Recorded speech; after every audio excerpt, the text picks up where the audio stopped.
que é ser um maçom? Aí fui começar a estudar a questão daqueles caras que começaram nas cruzadas, né? Naqueles caras que viviam essas questões das cruzadas, tudo mais. Fui estudar a igreja em si, a igreja, né? O cristianismo místico, que cada coisa daquela está escrito e está lá no Vaticano e quase ninguém tem acesso. Exato. A igreja e o espiritismo se entrelaçam, mas eles se vivem separados para não contaminar o povo que não tem condição de entender isso. Por isso que o ocultismo são poucas pessoas que podem ter acesso, que vão ter acesso, porque precisam, em primeiro lugar, entender, aprender e acreditar. Sim. Quando você não tem isso suficientemente pronto para que você consiga entender isso, você vai chocar com a ciência, que ela é pura cálculo e a matemática. E a matemática é cabalística. Por incrível que pareça. Você tinha comentado isso comigo. A matemática, o cálculo matemática todo mundo tem medo, porque pensa em número. Número é um símbolo, como letra é um símbolo, como todas as outras coisas são símbolos.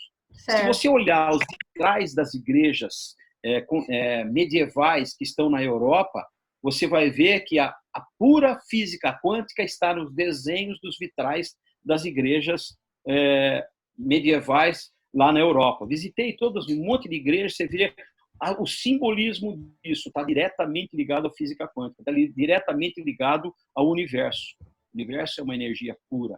Quando a gente começa a entender, eu tenho estudado bastante isso, é uma coisa que me intriga muito. Eu tive recentemente, há um ano atrás, na Espanha, e fui visitar várias cidades. Eu adoro história, então fui nas catedrais, né? E visitei os lugares mais antigos, e a gente encontra muito símbolo mesmo no chão, nas pedras. Eu até tirei algumas fotos, porque eu sou reikiana e a gente estuda muitos símbolos no reiki, né?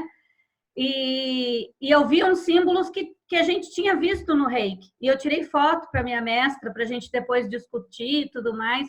Então, é muito interessante. Realmente, a Europa ela tem muito desse místico, né? Dessa coisa oculta que a gente passa despercebido aos olhos que não estão preparados para enxergar, né? Você passa numa catedral, você vai achar que bonito, tal, mas você não vai ver os símbolos que estão por trás de tudo aquilo. Você tem toda a razão.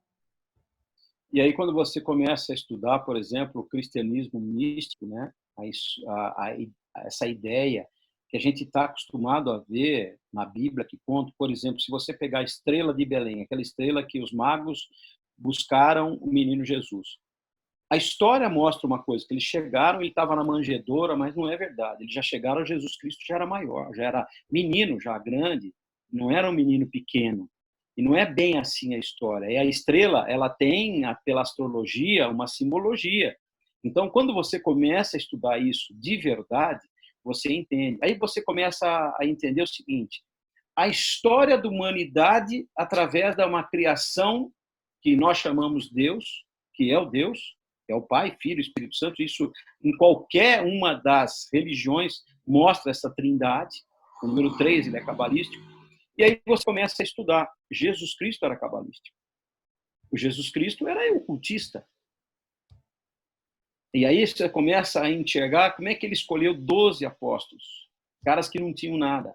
Quer dizer, são caras que ele viu que tinha condições de entregar aquilo que toda a população mundial não conseguia entender. Hoje nós estamos vivendo aí um problema sério.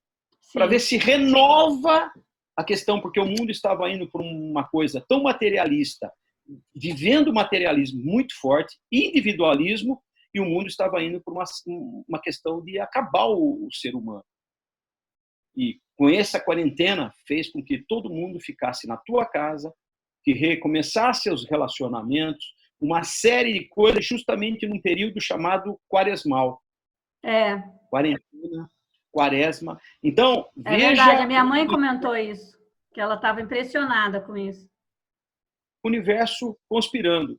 E eu disse para os meus 42 clientes que eu terminei em dezembro fazendo o coach com eles, não terminei ainda, vai terminar agora depois dessa pandemia, mas eu comentei com eles, falei assim, olha, pessoal, o ano de 2020 vai ser o ano marco zero da humanidade. Eu não sei o que vai acontecer, não sei como vai acontecer, mas o Fórum Econômico Mundial, em 2016, disse para nós que o mundo não entendeu a entrada do século XXI. Vive a industrialização do século XX, a era industrial. Estamos vivendo uma revolução e já estamos perto de 2020 e ninguém entendeu. E 2020 será o grande marco de uma grande revolução no comportamento, na competência. Eles estavam falando em termos de negócio, mas por trás disso, o negócio tem toda uma energia que está ligando aí. Inclusive, estou revendo todo o meu processo de coaching de equilíbrio, onde eu trabalho as 4 dimensões, e também, então, vou lançar alguns produtos novos esse ano, como o novo coaching de equilíbrio. Ele está baseado em 4 princípios fundamentais, né? Da homeostase, chama-se isso no ocultismo. O que é homeostase? Na verdade, é o equilíbrio interno. A homeostase vem, uma palavra que vem da filosofia oculta de Hermes, né? Que vem exatamente falando o que é homeostase. Homeostase nada mais é do que você fazer o equilíbrio interno entre mente, corpo, coração e espírito.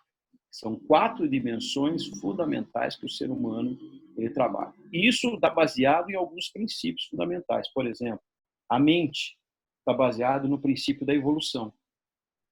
Esse princípio da evolução, se você ler o livro chamado Evolução, você vai ver desde o início do aparecimento do homem até hoje onde nós estamos vivendo. E aí começa a teoria U.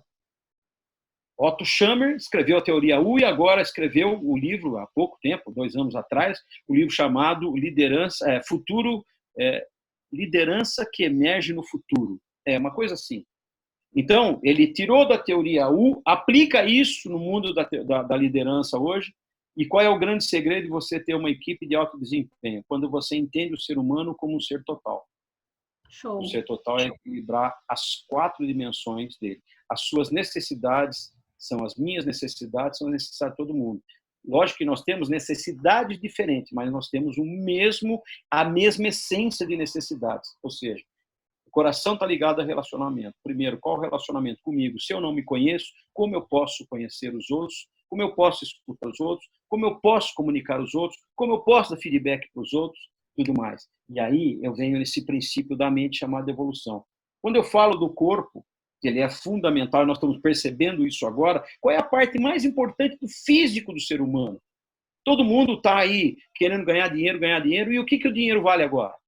É verdade. Se você não tem saúde. Se você não tem saúde, está morrendo gente que por uma bactéria, nem uma bactéria, né? É um vírus que não é nem vivo, ele é uma membrana gordurosa que ela entra na nossa célula para poder multiplicar.